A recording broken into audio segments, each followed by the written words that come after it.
ও চাচা, কোনে যাচ্ছ? এইদিকে এসো।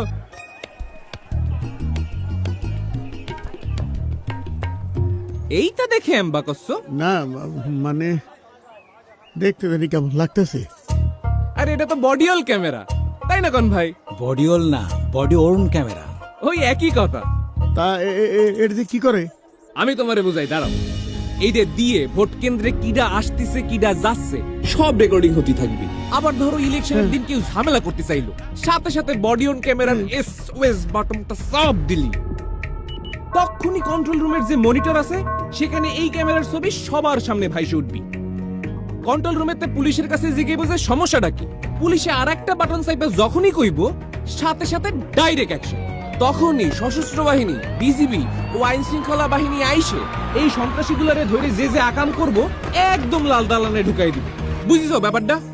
মানে আগের মতো কেউ আকাম করে পার পাবি না? চাচা, আগের দিন কি আর আছে? আমি ডামিয়ার লাইলাতুল ইলেকশনের দিন শেষ। চলো ভোটটা দিয়ে আসি। চলো চলো। আপনার নিরাপদ ভোট প্রদানে আপনার পাশে সার্বক্ষণিক নিরাপত্তায় আছে সশস্ত্র বাহিনী, বিজিবি ও আইন শৃঙ্খলা বাহিনী। শান্তিপূর্ণ ও সুষ্ঠু ভোট প্রদানে পুলিশ বাহিনীর বডিওন ক্যামেরা ও ভোট কেন্দ্রের সিসিটিভি ক্যামেরায় সার্বক্ষণিক নজরদারিতে এবং নিরাপত্তার চাদরে বেষ্টিত থাকবে প্রত্যেকটি ভোট কেন্দ্র।